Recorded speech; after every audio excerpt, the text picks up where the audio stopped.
Hey guys, welcome back. It's ChosenArchitect, and today we are going to be getting our power on. That's right, an energetic generator setup. So today we need to find ourselves a temple. And so that's going to require a bit of exploring. I really need some aquamarine and a few things like that. Because later on, some of these wireless power things from RF Tools, let's see, RF Tools, power. Some of the, like the power cell, just the basic one requires prismarine shards. So we're going to need to kill some guardians. And we need to find a guardian. And right now, the biomes here are just quite, crazy. They're all over the place. We got these structures. I do want to kind of explore a little bit while we're heading in that direction. So I'm going to try and head off in this direction. These places tend to have some stuff in them. Okay, so looks like a wizard's tower. Really cool. We can open chests. Oh, we got some spider eyes, some cocoa beans. That's really nice. Some milk. I don't know if the milk is good. Okay, what's this guy up to? Not much. Okay, so not really after me or anything. Ooh, a secret staircase. Okay, another secret area. Anything in here? That can't be opened for some reason. There's a block. Okay. Yeah, nothing in here, unfortunately. Oh wait, there's a beacon. I didn't even think about that. Wait a minute. There's a beacon. Yeah, we're gonna take that for sure. Oh, there's all of these are beacons. What in the world? I didn't even think about this.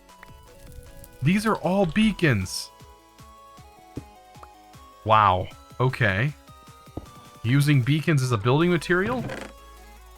That's some that's a flex right there, man. This guy is flexing. Wow, what a wizard. Well, that was really nice. But anyways, like I said, we're heading off this way. This is another one. I don't know if it's gonna be as fancy. Sometimes we can find some nice stuff in the chests. Like this has a chest inside. Gotta be careful though, because you never know if you're gonna encounter like a bad wizard or something. Alright, so he seems to be a decent fella. Ooh, emeralds? Oh, there's two of them in here. Also some bread. I would recommend grabbing bread because, you're gonna have a hard time making bread. Let's just put it that way. Ooh, we'll take that book. Fiery crystal. Yeah, this guy is definitely not going crazy with the decorations. Alright, that seems fine to me. I'm gonna... Oh. Alright. Well, we have these guys. These guys drop emeralds. Yeah, these guys drop emeralds. Alright, yeah, I don't know if I want to stay down here. I think there's a spawner. I don't want to deal with that. We also need to stay away from these buildings because these guys are pretty rough. They will straight up snipe you. I mean, you can take them out. If you're good enough and your weapons are good enough, you basically have to kill every single one of these guys to be able to access any of the chests in here, and not all of the chests are going to have great things in them. So keep that in mind while you're working on this. Now, here's where this sword, or not this sword, this shovel really comes in handy. Yeah, it gives us night vision. And night vision is really great for seeing underwater. So this is going to help us spot an underwater temple for sure. Oh, these things right here are pretty easy to take on. There's usually only a couple of guys. Let's see, and they spawn as we get up here. Yeah, I'll show you. Right now, it'll highlight the dude until we kill him, and then when we kill him, we get access to all of the loot. Pretty cool. So, yeah, you have to kill all the people that are on those stations for things like this even. If it's blocks, though, you can actually take the blocks. So, like right here, this is a block of iron, and here's a block of iron. You could take those blocks of iron, but what you can't do is open the chest. You have to kill all of the guys before you can open the chest. And oh my god, what is this? This place is huge. Yeah, heavily fortified.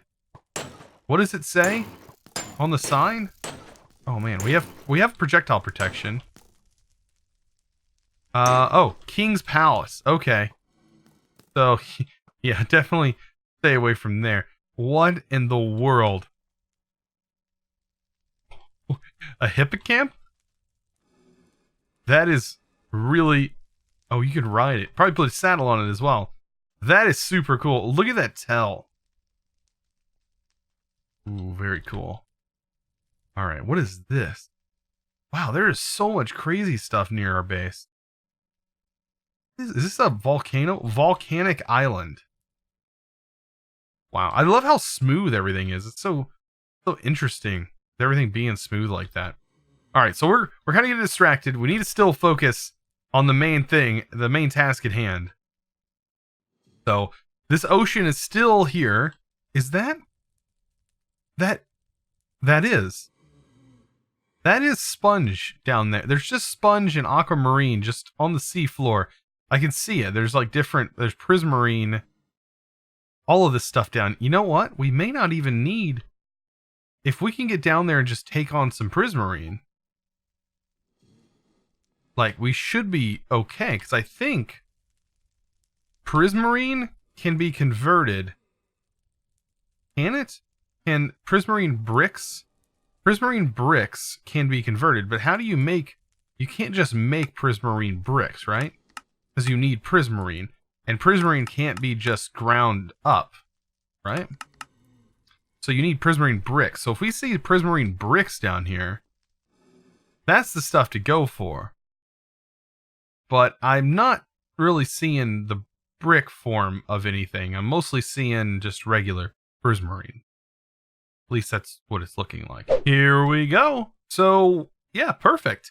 Now, if only I could get in here and just, before I get hit with the mining fatigue, if I could just get in here and just ore excavate a small little snid bit, that'd be amazing. So, what can I turn into that is still going to have a pretty decent amount of health, because I'm going to be taking some damage, and also not take any damage from being underwater? Probably, I mean, a fly is going to be pretty bad. You know, we could go with a wasp. A wasp is probably a good idea. Oh, yeah, our health is significantly lower. That's actually horrifying. Oh, and I've got to be... I can't see when I get underwater, so... We're going to be going in blind, for the most part. That's probably not good. Let's try and hit this bottom corner. And I should hit the ground. Nope, we got hit with mining fatigue, like, immediately. So that didn't help any. Okay, so I guess our best bet is just to go after these guys. Now, I don't know why the water is so murky. I mean, this is not, like, a good... This is not a good way to see these guys, for one thing. Like, I can't see at all. So, it's really hard to even know where these guys are at. Oh, man, this is actually going to be a bit harder than I thought. You know what? I might mark this and get some, because there's usually 3 guardians in here. So if you have 3 buckets of... If you have 3 buckets of fluid, or 3 buckets of milk, there's a good chance that you won't get struck again. So let's set this, and we'll let's see, Priz. Right now, we'll save that. Go to the temple, and we're gonna head back to our base. So we should be able to do that. And I'm gonna come back, but I'm gonna have milk this time. And yeah, we're gonna be able to go after it a little easier with some milk. Because really, I only need the blocks. I shouldn't need to go after and kill those. So we should be ready to mine this thing up. Let's go ahead and drink this. I brought 4 buckets of milk. And let's go ahead and actually head down to where I know there's a lot of prismarine. Right in here. Should see it. Oh, we swim so fast. I forgot how fast we actually swim. Oh my. We swim way too fast. Alright, so I'm going to drop directly down. Alright. Are we down? I can't tell. There we are. Okay. And yeah, just hit this stuff. Nice. Okay, so that... we got mining fatigue right afterwards, so that worked out perfect. Oh, perfect. And we got prismarine. Oh yeah, we're ready to head back home. That's exactly what I needed for today. So all we need is a factorizer, which this thing is actually used for other thing as well. So let's place this in here when we switch it to split mode. And yeah, it's just going to spit out the Prismarine shards. Perfect. Okay. So good. We're going to need all of this because today we are going to be working with a lot of power. We're going to be turning ender pearls into endergenic generator power. So I've already created the room downstairs. As you can see, the room is directly below here, and we have direct access. This is where the room for our endergenic generator is going to go, and we're going to use wireless power to manipulate all of that. To get things started, let's just kind of look at all of the blocks that we're going to need for today. We're going to need several sequencers, several ender monitors, and a timer, and we're going to need an ender pearl injector, and we're going to need 4 endergenic generators, and we're also need a power monitor. The power monitor doesn't allow us to automate the power, so we're not wasting ender pearls when we don't need it. Other than that, everything is going to be pretty nice. So to get started with this setup, it is a setup for my buddy Rage Plays Games. He's had this setup for as long as I can remember, like since 2006. It's been so long. But good guy. I recommend checking out his channel. He's also got several tutorials on how to build this exact same setup that I'm going to be building today, except we're going to be kind of changing it up because we're going to set up a simple way to automate it using some power generation and utilizing our power monitor. So pretty much this is all you're going to need. It is super simple. You're just going to need a few of these blocks here. And RF Tools machines are super simple to make. Like this is just like to get these sequencers, it doesn't cost anything. This requires some diamond, but by this point you should have plenty. Ender pearl ejector, and you're also going to need some automated way to get ender pearls like we have up above. So now that this is all set up, let's kind of focus on our first task at hand, and that is placing our endergenic generators in the correct spot. We're also going to need another thing. Let me kind of almost forgot. We do need a wrench for this, which is called a smart wrench. The smart wrench is how we're going to link these things together. So let's just kind of take a look at this. So right here, I'm just going to go ahead and place down my first endergenic generator. I'm going to separate these by 2 blocks apiece. And there we go. We have this whole setup ready to go. Now, I'm going to link this. You just right-click on here, right-click on the next one. That links it. You can see it says it's a distance of 2 ticks apart. We're going to talk about that here in a second. I'm going to go ahead and get all of them linked together. And all of them are set up and ready to go. Now, the way this thing works, there are 3 different states that these endergenic generators function in. They send the pearl, they can hold the pearl, and they can receive a pearl. Each one of those different states requires a specific amount of ticks that they need in order to do those tasks. So the best way to kind of understand this is to read the book. So if we go into RF Tools, and it's in the guidebook for the regular RF Tools manual. Let me kind of show you the best way to get to it, because it's not so self-explanatory on how to actually to get to that position. So we're in here, you're looking, you're like, I don't actually see where this stuff is at. But if you go to advanced power generation and you scroll over, you'll find the energetic generator setting setting page. And this is going to tell you everything you need to know about this. So if you want to pause and kind of read this, you see the charging mode is a 15 tick cycle. And then we have the capture the pearl is at a 10 tick, starting with the first tick.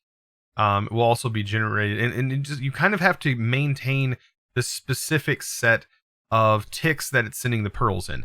Now keep in mind that on a multiplayer server, ticks can fluctuate. When you play in vanilla, you're most likely going to find that your gameplay, for the most part, should be staying around 20 ticks per second. So that's the tick rate that Minecraft functions at. But on servers, things can get kind of wonky, lag can be introduced, and that can, of course, always alter that. So keep in mind that this may not function as well for you on a server, but in a single-player world, it should work just fine, given that you don't have tick lag happening in your actual single-player world, which could happen. So I'm going to show you the setup that Rage Plays Games used or has used, and I've kind of followed and used in the past. I also have used this during the live stream, so I've actually been live streaming this and testing this all out to make sure it is fully functional. It's not the best setup in the world. There are hundreds of other setups that you can use. This one is just tried and true, and I know it's always going to function, and it's really easy to set up and automate. So let's go ahead and get started with how we're going to do this. So what we'll do is, since our pearls are going to go in a clockwise pattern, I know that we're going to have a pearl injector that is going to go here. I'm going to connect this cable. This is going to get filled with ender pearls. That pearl injector is going to receive a redstone signal and thus inject a pearl into our energetic generator.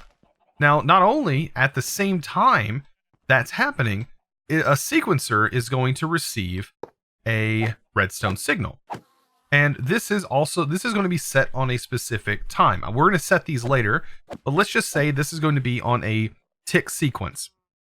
And it's going to run the tick sequence, and it's actually going to run 2 of them, giving that it doesn't receive another pulse.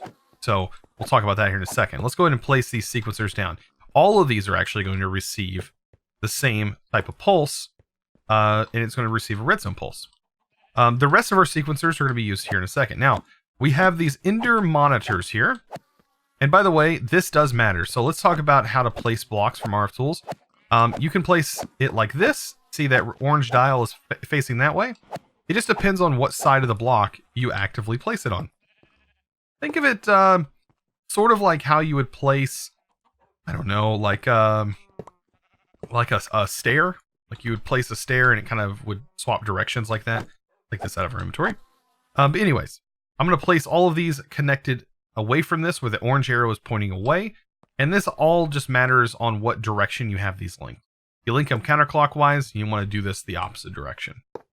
So I'm going to go ahead and get these pearl monitors set up like this. Now, we're also going to place another one right here. Now, what do these pearl monitors do? Well, they emit a redstone signal based on what happens to this energetic generator or what it does. So you have a few different modes. It starts off with lost pearl, pearl fired, or pearl arrived. So we're going to go with pearl fired for all the ones in the center and in this one as well. So we're going to set these all to pearl fired because this is going to set a sequence off. Going to send a redstone signal to our sequencer, which is going to just send another redstone pulse to here, which is going to be directly proportionate to the tick time that is related to the event that is currently happening with the energetic generator. Hopefully that made sense. But yeah, these all need to be set to pearl fired. Well, let's go ahead and do that. Pearl fired. Everything's looking mighty fine. Okay, so the next thing that we're going to need is to set up our sequencers right after that. And of course, these are the same as these, but they're going to have different settings in them. Let's go ahead and get all these placed. Make sure the orange arrow are facing in the direction that this is going to be going in. So these sequencers are kind of interesting on how they work. You have this right here. It says, when a redstone signal is received, loop the cycle once, ignore further pulses. We don't really want to do that. What we want to do is use this. It says, when a redstone signal is received, loop the cycle once and then restart if a new pulse arrives. Meaning, if this is running at, say, 1 second apiece. So we got 1, 2, 3, 4. And what if on the third setting here, it receives a tick? So we have 1, 2, tick. And then we have another one down the line that is receiving a tick. Well, if a redstone signal comes along at the beginning and starts this, and then it receives another pulse on this tick, it will restart. That's what we have set right now. It'll restart this setting. But if you have one happen after it's received this, it'll do both of these pulses, and then if it receives another pulse later on, at this point, say at this part, it'll actually reset again. So think of this as right now it's set to 1 tick at a time, which is what we need. You can change that delay here. Right now, this is a per tick basis.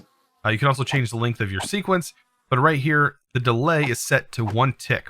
If you set this to 20, that will be 20 ticks it takes to receive each of these marked here. So this will basically pulse a redstone tick, so you can set up a sequence. It's really good for actual you can use this for like music creation in Minecraft. It's a really good way to do that. But for right now, this is pretty much where we need this to be. We need this to be on 3 and 5 and needs to be in once 2. So basically just think of it this way.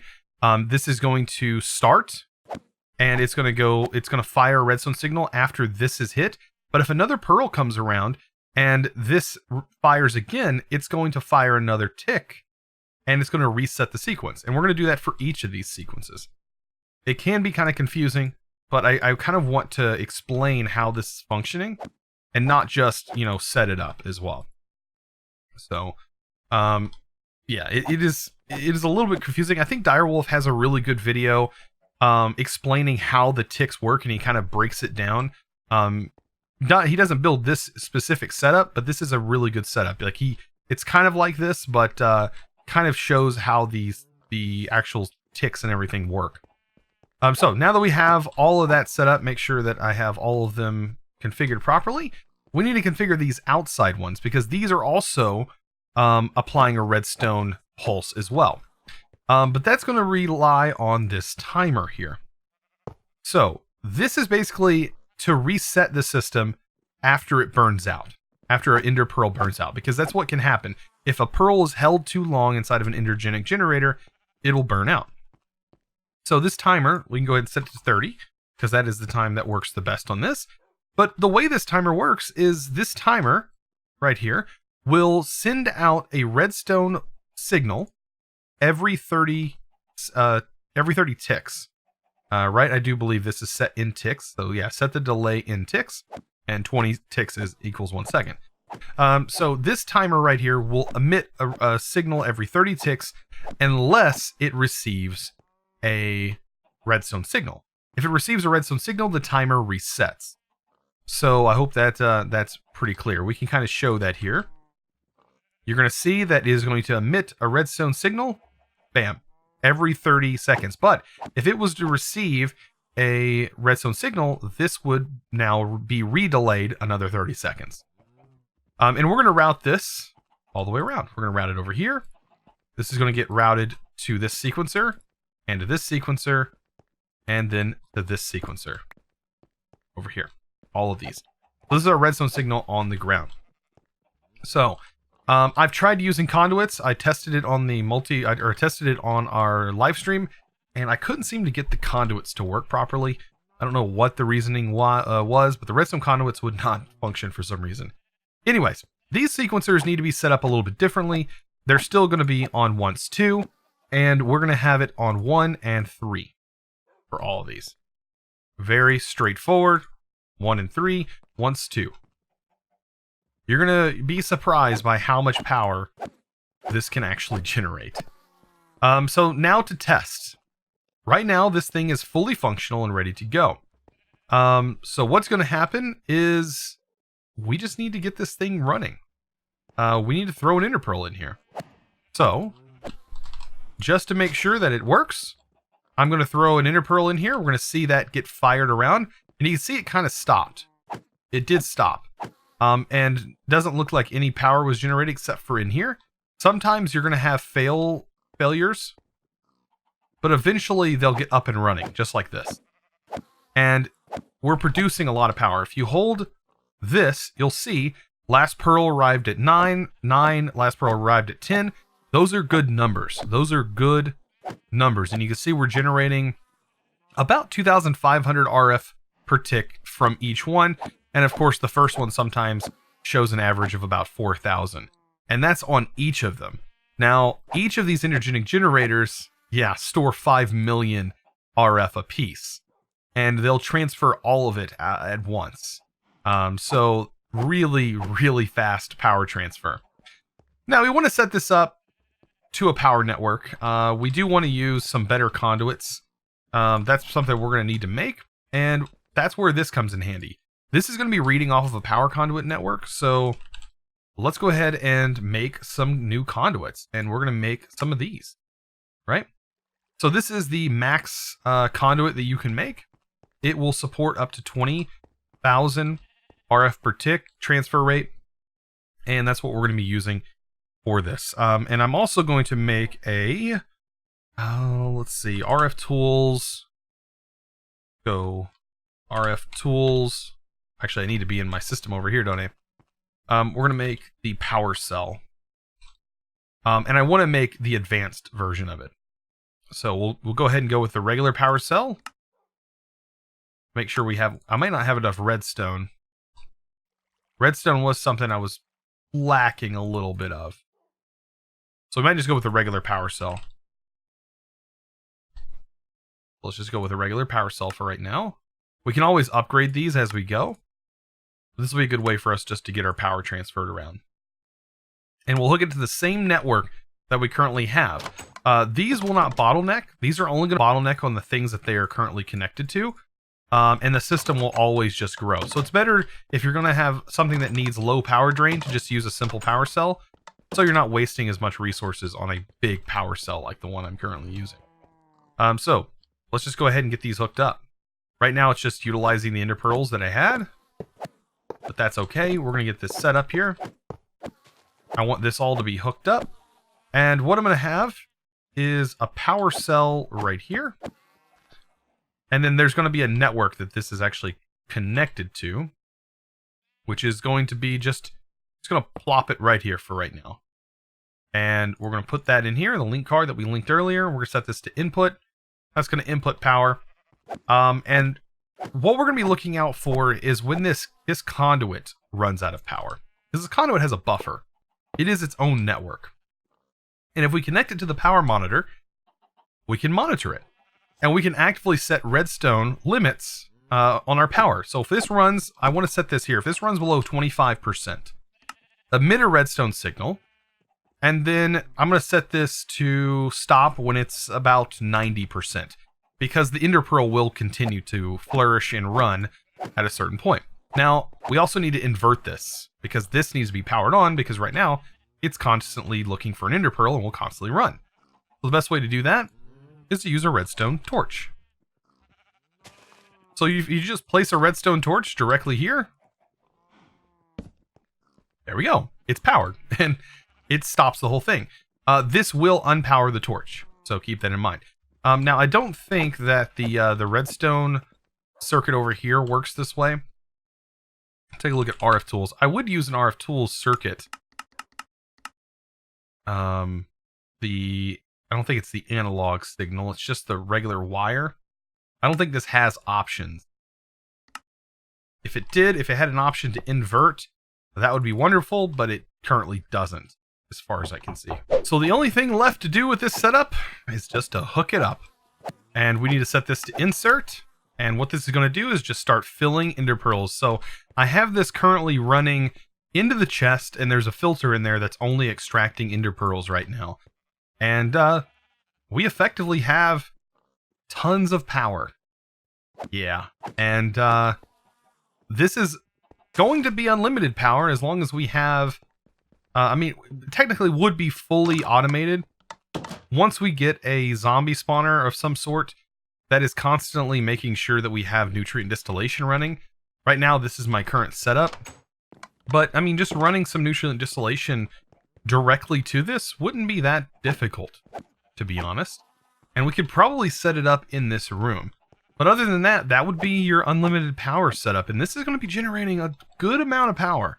It's not, you know, the best amount of power, because you can generate way more power with more energetic generators that are set up. But for this current setup, it should work pretty good. And once we actually start utilizing and this power drops below, like for this to turn on, let's just put it this way in perspective. This would have to completely run out of power. All of these would also have to run out of power.